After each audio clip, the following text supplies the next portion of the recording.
Hi అండి, this is Gayatri. Welcome back to our channel Gayatri Pathipati. మీరు ఈ వీడియోలో చూస్తున్న రెసిపీ వచ్చేసి అందరి ఫేవరెట్ రెసిపీ అండి. పిల్లలకి పెద్దలకి అందరికీ ఫేవరెట్ రెసిపీ పావ్ బాజీ అండి. నేను ఈరోజు ఇంట్లో అయితే పావ్ బాజీ అయితే చేశానండి. నేను ఇంట్లో పావ్ బాజీ ఎలా చేసుకుంటానో మీకు చూపిద్దామనేసి ఈ వీడియో అయితే చేస్తున్నానండి. చాలా బాగుంటుందండి పావ్ బాజీ, నోటికి చాలా రుచిగా ఉంటుంది. ఇంకెందుకండి లేటు, పావ్ బాజీ ఎలా ప్రిపేర్ చేసుకోవాలో చూసేద్దామండి. ఫస్ట్ బాజీ అయితే ప్రిపేర్ చేసుకుంటున్నానండి. ఫస్ట్ బాజీ ప్రిపరేషన్ కోసము ఒక కుక్కర్ని అయితే తీసుకొని అందులో ఆలు, క్యారెట్, ఒక 2 అవర్స్ ముందు నానబెట్టుకున్న బఠానీ అయితే కంపల్సరీ నానబెట్టుకోండి.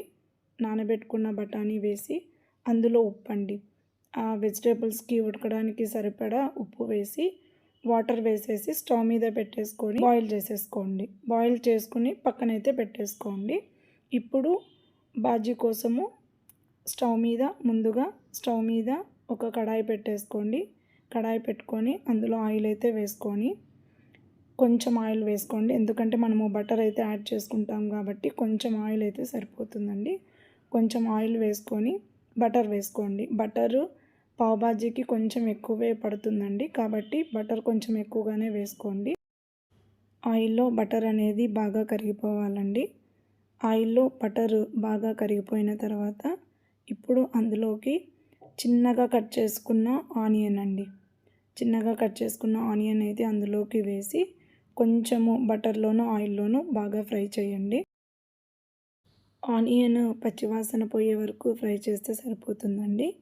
ఆనియన్ పచ్చివాసన పోయిన తర్వాత అందులోకి చిన్నగా కట్ చేసుకున్న క్యాప్సికమ్ ముక్కల్ని కూడా వేసి ఒకసారి ఫ్రై చేయండి ఆయిల్లో. క్యాప్సికమ్ ముక్కలు కూడా ఫ్రై అయిన తర్వాత అందులోకి టమోటాని కూడా నేను 2 కప్స్ తీసుకుంటున్నానండి. చిన్నగా కట్ చేసుకున్న, బాగా పండిన చిన్నగా కట్ చేసుకున్న టమోటా ముక్కల్ని అయితే అందులో వేస్తున్నానండి. టమాటా ముక్కలు కూడా అందులో వేసేసి కొంచెం ఆయిల్లో బాగా ఫ్రై అయితే చేయండి. టమాటా ముక్కలు కూడా బాగా ఫ్రై అయిపోయాయి కదండి. ఇప్పుడు అందులోకి 1 టేబుల్ స్పూన్ అల్లం వెల్లుల్లి పేస్ట్ అయితే వేస్తున్నానండి. నేను ఇది ఫ్రెష్గా చేసుకొని వేస్తున్నానండి అల్లం వెల్లుల్లి పేస్ట్. అది కూడా బాగా ఫ్రై అయిన తర్వాత ఇప్పుడు అందులోకి మనం ముందుగా బాయిల్ చేసి పెట్టుకున్న వెజిటేబుల్ని అయితే యాడ్ చేస్తున్నానండి. వెజిటేబుల్స్ కూడా యాడ్ చేసేసి అందులోకి సరిపడా ఉప్పు అండి, ఎందుకంటే మనము ముందుగానే సాల్ట్ వేసుకున్నాం కదండి, కాబట్టి ఇప్పుడు సరిపడా సాల్ట్ అయితే వేసుకోండి. తర్వాత కారం అండి, 1 టేబుల్ స్పూన్ దాకా కారము, 1 టేబుల్ స్పూన్ పావ్ బాజీ మసాలా అండి. నేను ఇది బయట నుంచి తెచ్చుకున్నానండి. పావ్ బాజీ మసాలా బయట దొరుకుతుంది కదండి. ఆ పావ్ బాజీ మసాలా వేసేసి ఆయిల్లో ఫ్రై చేయండి. మనము వాటర్ అయితే యాడ్ చేసుకోం కదండి, కాబట్టి అడుగంటుకోకుండా కలుపుతూ ఫ్రై అయితే చేసుకోండి. ఇలా ఫ్రై అయిపోయిన తర్వాత కసూరి మేతి అండి, ఇందులోకి కసూరి మేతి మాత్రం మర్చిపోకండి, కంపల్సరీ కసూరి మేతి అయితే వేసుకోండి. ఆ టేస్ట్ అనేది చాలా బాగుంటుంది. తర్వాత అన్నీ కూడా ఫ్రై అయిన తర్వాత ఒక మ్యాషర్ని అయితే తీసుకొని బాగా మెత్తగా అండి, వీలైనంత మెత్తగా మ్యాష్ అయితే చేసేసుకోండి. మ్యాషర్ లేకుంటే పప్పు గిత్తితో అయినా తీసుకొని బాగా మ్యాష్ చేసేయండి. వెజిటేబుల్స్ అన్నీ కూడా బాగా మ్యాష్ అయిపోతే గ్రేవీ చాలా టేస్టీగా ఉంటుందండి. ఇప్పుడు అందులోకి ఇంకొంచెం బటర్ అయితే యాడ్ చేసుకోండి. నాకు బటర్ తక్కువగా ఉంది అనిపించిందండి, కాబట్టి నేను బటర్ అయితే యాడ్ చేసుకుంటున్నానండి.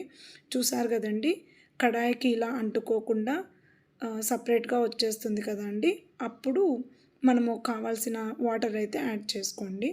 అందులోకి వాటర్ అయితే యాడ్ చేసుకొని బాగా బాయిల్ చేసేసుకోండి. నేను చేస్తున్న ఈ క్వాంటిటీ వచ్చేసి ఈజీగా 4 మెంబర్స్ తినొచ్చండి. 4 మెంబర్స్కి అయితే అయినా కరెక్ట్గా సరిపోతుందండి. నేను ఇది నైట్కి డిన్నర్కి చేస్తున్నానండి, కాబట్టి మాకు డిన్నర్కి సరిపోతుంది. చూసారు కదండి, ఇలా ఆయిల్ అనేది ఇలా పైకి వచ్చింది కదా, ఈ కన్సిస్టెన్సీలో ఉండాలండి గ్రేవీ అనేది. ఇలా వచ్చిన తర్వాత చివర్లో కొత్తిమీర అయితే వేసుకోండి. కొత్తిమీర వేసేసి ఒక్కసారి కలిపి గ్రేవీ అనేది మనకి ఇలా థిక్ కన్సిస్టెన్సీ అనేది మాత్రం రావాలండి గ్రేవీ వచ్చేసి. అంతేనండి, బాజీ వచ్చేసి మనకి రెడీ అయిపోయింది కదండి. ఇప్పుడు బాజీ అనేది పక్కన పెట్టేసుకొని అదే స్టవ్ మీద పెనం అయితే పెట్టేసుకోండి. పెనం పెట్టేసుకొని పెనం హీట్ అయిన తర్వాత పెనం మీద బటర్ అయితే వేసుకోవాలండి. బటర్ అంతా కూడా కరిగిపోవాలి. బటర్ కరిగిపోయిన తర్వాత అందులోకి నేను పావు బాజీ మసాలా అయితే వేస్తున్నానండి కొంచెము. అది ఇష్టం లేకున్న వాళ్ళు డైరెక్ట్గా బటర్లోనే మనము బ్రెడ్ని అనేది ఫ్రై చేసుకోవచ్చండి. నేనైతే పావు బాజీ మసాలాని యాడ్ చేస్తున్నానండి కొంచెము. ఇప్పుడు మనకి బయట దొరుకుతాయి కదండి బ్రెడ్, అది తీసుకొని ఇలా మధ్యలోకి కట్ చేసుకొని బటర్లోకి వేసి బ్రెడ్ని అయితే బాగా ఫ్రై చేసుకోండి.